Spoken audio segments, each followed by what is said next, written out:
Bonjour à tous. Aujourd'hui, Hénoch plut à Dieu. Hénoch marcha avec Dieu, puis il ne fut plus, parce que Dieu le prit. Genèse 5 au verset 24.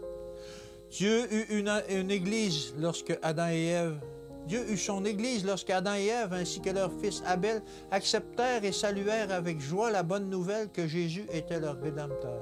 Ils comprirent aussi complètement que nous le comprenons à présent, la promesse de la persévérance de Dieu parmi les hommes, de la présence de Dieu parmi les hommes. Chaque fois qu'Hénoch trouvait une ou deux âmes disposées à écouter son message, Jésus se joignait à eux dans leur culte à Dieu. Au temps d'Hénoch, il y eut certains parmi les méchants qui se convertirent. Le Seigneur n'a jamais privé de sa présence ces quelques fidèles, ni laissé le monde sans un seul témoin. À son époque, Hénoch était prédicateur de la vérité. Il enseignait la vérité, il vivait la vérité, et le caractère de celui qui marchait avec Dieu était en parfaite harmonie avec la grandeur de sa mission sacrée. Hénoch était un prophète dont les paroles étaient inspirées par le Saint-Esprit. Il était une lumière dans les ténèbres de l'immoralité.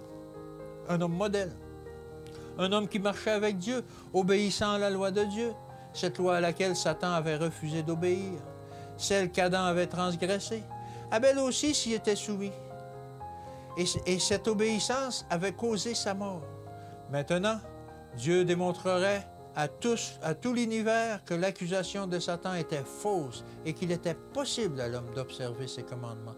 Il démontrerait que l'homme, bien que pécheur, pouvait entretenir de bonnes relations avec Dieu, qu'il pouvait avoir la pensée et l'esprit de Dieu et représenter symboliquement le Christ. Hénoch, ce saint homme, fut choisi par Dieu pour dénoncer la méchanceté du monde et pour démontrer qu'il est possible aux hommes de garder la loi de Dieu. Non seulement Hénoch méditait, priait et se revêtait de l'armure de la vigilance, mais il revenait de ses intercessions auprès de Dieu pour exhorter ses semblables.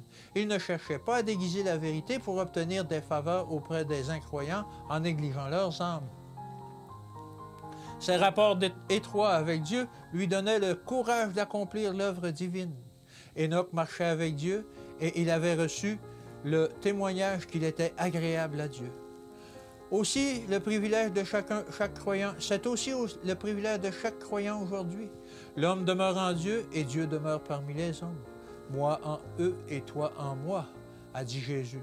Marcher avec Dieu et avoir la certitude de lui être agréable est une expérience qui n'est pas seulement réservée à Hénoch, à Élie, aux patriarches, aux prophètes, aux apôtres et aux martyrs. Ce n'est pas seulement le privilège, mais c'est aussi le devoir des disciples du Christ de garder Jésus précieusement dans leur cœur et de l'emporter avec eux dans leur vie. Ils seront alors vraiment des arbres portant du fruit. Que Dieu vous bénisse et qu'il vous garde, et à demain.